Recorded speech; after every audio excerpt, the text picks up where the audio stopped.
Hello, welcome to another Vlog video, and as promised, it's the next day since I posted my last video, and we're doing something fun. Guess where we are? Oh yeah, this is the racetrack for that car I showed you in last, in yesterday's short little film. So let's explore this place. This is St. Louis Dirt Burners. It's in Kirkwood, Missouri, and so first thing we're gonna do is we're gonna take a track walk. It's kind of the first thing I do, when I come to any kind of RC track. And I guess as a side note, yes, I am an RC racer. It's one of my hobbies, and I really enjoy doing it. So let's get into this track walk. So this is the main straightaway. As you can see, it's kind of beat up. The racing season is over, so this track isn't exactly in its best shape. And by the way, this layout that we're looking at here, this is basically the layout of the Futaba OS Nitro Challenge that was here at the end of the month of August. So, yeah, it's arguably the most technical layout I've ever raced on. I've seen, more technical layouts than this, like on YouTube and stuff. But for the surfaces that I've raced on, or the layouts that I've raced on, this is the most technical. And actually, look at this. Look at how, I'm not sure how well the camera can pick this up, but look at how uneven this surface is. I've seen it worse, so it's like this is a recipe kind of for disaster for your suspension settings. And also, there's been a lot of rain, so there's kind of, valleys in the, small trenches in all corners of the track. So, yeah, your car will do some pretty unpredictable things here. I mean, yeah, this track is beat up. It's seen better days. It's kind of uneven. So, yeah, so you come over this kind of little, tabletop jump, and then you've got this thing. Let me just give you an idea of how big this jump is. Look at this. I mean, that's a pretty good sized jump, and if you hit it, I mean, your car will go up to there in height. So, yeah, it's a big jump. It was bigger for the Futaba race, but yeah, they've kind of toned it down a bit. Then you've got this section, which is super beat up, because a lot of cars have made a lot of really hard landings on this. And then you've got this jump, which this is kind of hard to hit because it's really easy to over jump it, and if your car lands kind of, lopsided, it's very quick to roll down into this area. So yeah, hitting this is really important. So you've got this nice 180, and this section is arguably the hardest section of the track, other than, well, no, it's harder than that, because as you can see, the track isn't straight. It curves this way. It curves it goes right and it curves back to the left. And the pipes are actually set up to, do that during the Futaba race. So if you weren't careful, you were very, very quick to end up over here. This section is also really hard. This little jump right here is no problem. This jump, however, is difficult because if you overshoot it, you're over here, and if you don't, get enough speed, the bottom of your car will hit this, and it will do a front flip, and it will land upside down, and then someone has to run out on the track and flip it back over. So that's another really hard section. This section right here is also weird because, as you can see, it's not exactly, it's not flat, it's up at an angle. So what that means is your car is always wanting to go that way. And so it's really hard to hit this apex right here. This section is really hard. And since it's up on an angle, this area of the track has gotten super, super beat up by rain. So yeah, poor track. Then you've got this kind of almost like a tabletop jump. If you hit this going too fast, you're gonna be in that fence.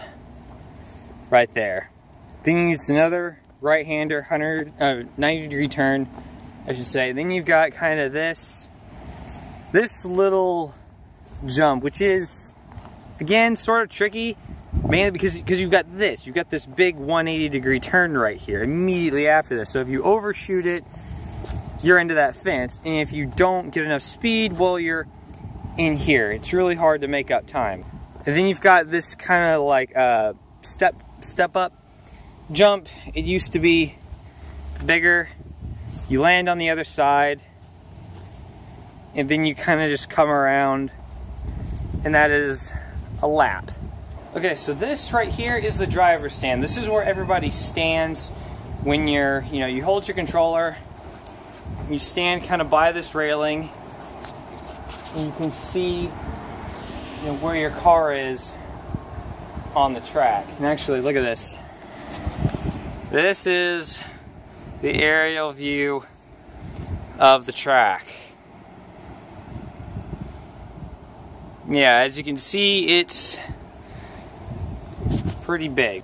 Let me go downstairs and let me show you my rig. This is my personal race car. This is called a Techno EB48 SL.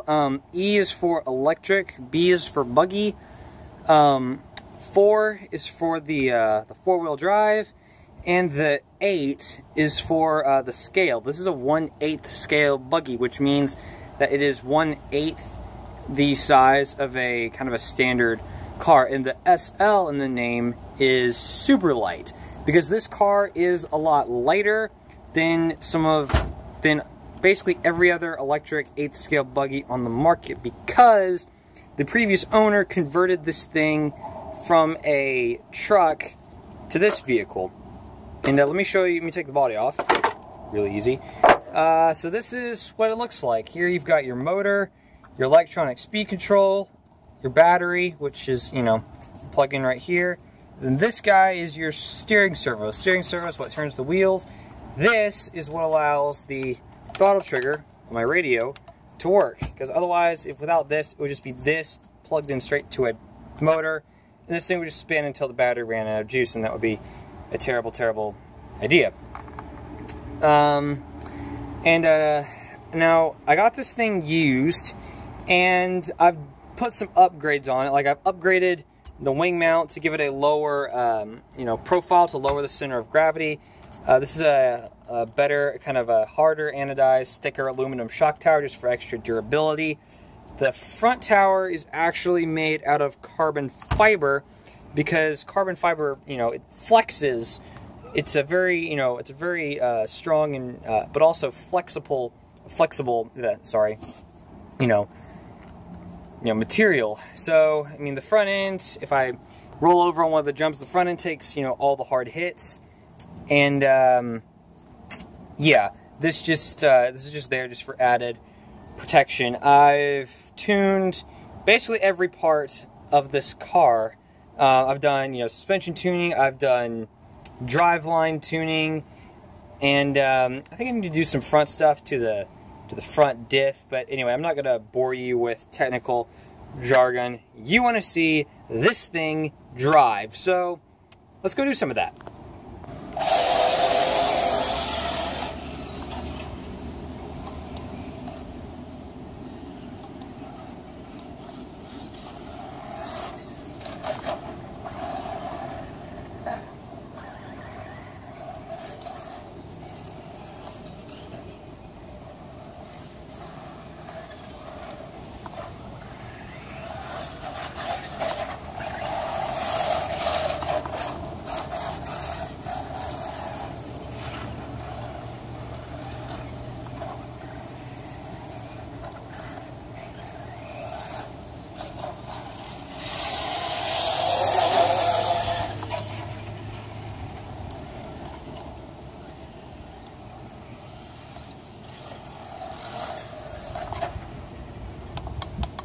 Huh? Uh-oh. We got a problem. So I figured out what the problem is, and there's something wrong with this battery. There's some kind of connection break in there. So I think I'm gonna have to take it maybe to a hobby shop. If I can't fix it, I'm gonna have to dispose of this sucker because it still has a bunch of energy left in it, and you don't want to leave this sitting somewhere because that's very, very, very bad. So while I'm trying to figure out how to get this thing to work, I'm gonna slap a few more batteries on the charger and see if we can go drive some more. Okay, so the verdict is, in order to get this thing fixed, I've got to take it up to St. Charles, which is about 21 miles from here. So yeah, I'm going to be running all over St. Louis. I wasn't planning on doing this today. So yeah, but before I do that, I still want to have some fun with my car. So I'm going to wait for the batteries that I've got on it, on the chargers right now, to finish. I'm going to drive it for a little while, and then we're going to go to St. Charles. Batteries are done. Let's put them in the car and go drive some more.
That, ladies and gentlemen, is what a wipeout looks like. So that was a look at St. Louis dirt burners in St. Louis. Hope you enjoyed this video. Thanks for watching.